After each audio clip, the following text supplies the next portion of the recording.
여러분 안녕하십니까, 반장입니다. 망신도 이런 대망신이 없었습니다.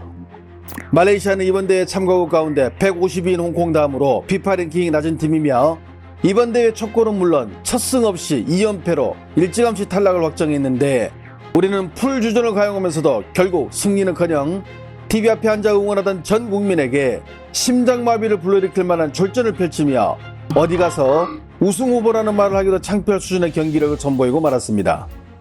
물론 우리가 2018년 월드컵에서 독일을 2대0으로 잡았듯 축구공은 둥글기에 그 어떤 일도 발생할 수 있고 강팀이 약팀에게 패할 수도 있지만 문제는 그 과정이 중요하다는 데 있습니다.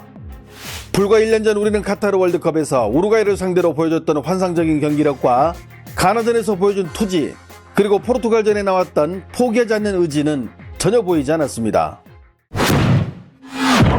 이쯤 되니 과거 바이에른 뮌헨에서 클린스만 감독의 지도를 받은 바 있는 독일의 전 국대 수비수 필립 람이 2021년 자신의 자서전을 통해 클린스만의 전술 지시는 없었고 선수들의 체력만 단련했다는 말이 다시 한번 떠오르게 되는데요.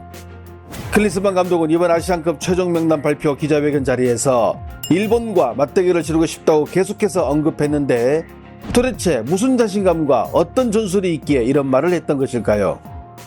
결국 팀을 만드는 것은 감독의 몫입니다. 하지만 현재 우리 대표팀은 조별리그 3경기에서 1승 2무로 조 2위로 16강에 진출했지만 모든 경기에서 실점하고 있으며 경기력 또한 매 경기마다 하락하고 있지만 선수 개개인의 능력을 토대로 겨우 16강 티켓을 가져왔다고 감히 말할 수 있습니다.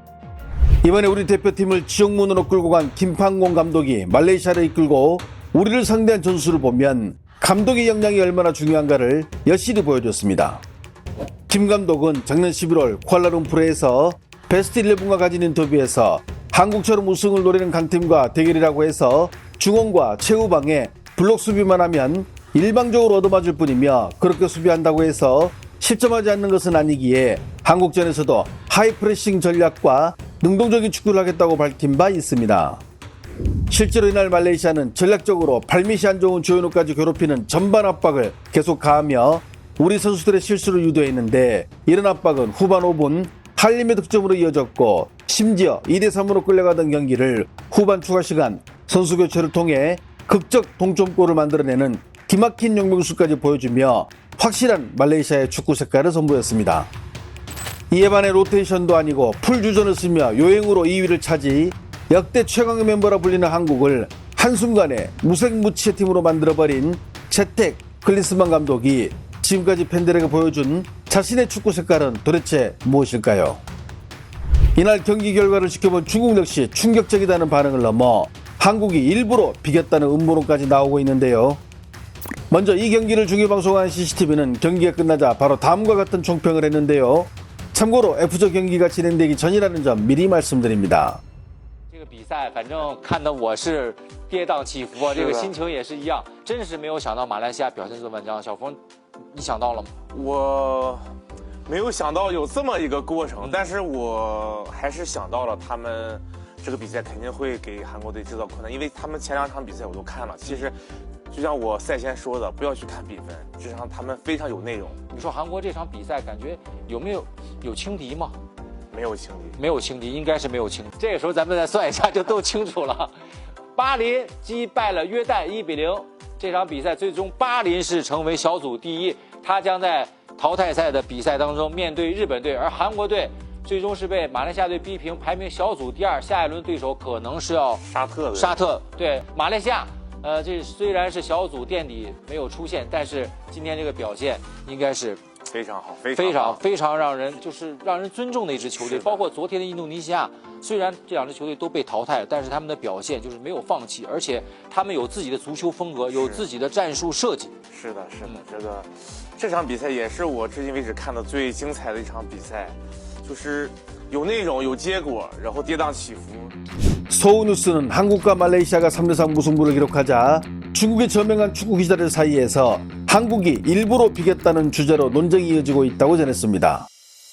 소우는 이날 경기 결과를 두고 중국의 기자들과 해설위원 등 축구계 관련 인물들이 한국이 16강에서 일본을 피하기 위해 후반 추가 시간에 고의로 골을 헌납한 것으로 의심된다며 이는 스포츠 정신을 망각한 행동으로 아시아 축구연맹이 조사에 나서야 한다고 주장하고 있다고 보도하며 특히 이런 근거로 클리스만 감독은 3대3 무승부가 됐을 때 벤치에서 웃고 있는 사진을 보여주기도 했습니다.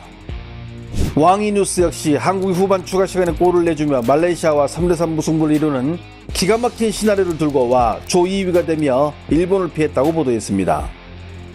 왕이는 경기 전체 내용을 세밀히 분석하며 전반전 1대0 이후 일방적으로 말레이시아를 몰아붙이던 한국이 후반 초반부터 골을 내주고 급기야 1대1로 역전을 당했지만 클리스만 감독은 벤치에서 웃고 있었다는 사진을 제시.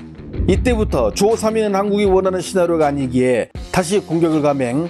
동점을 만든 한국은 이후 3대2로 재역전에 성공했지만 경기가 끝날 무렵 어설픈 수비로 골을 헌납.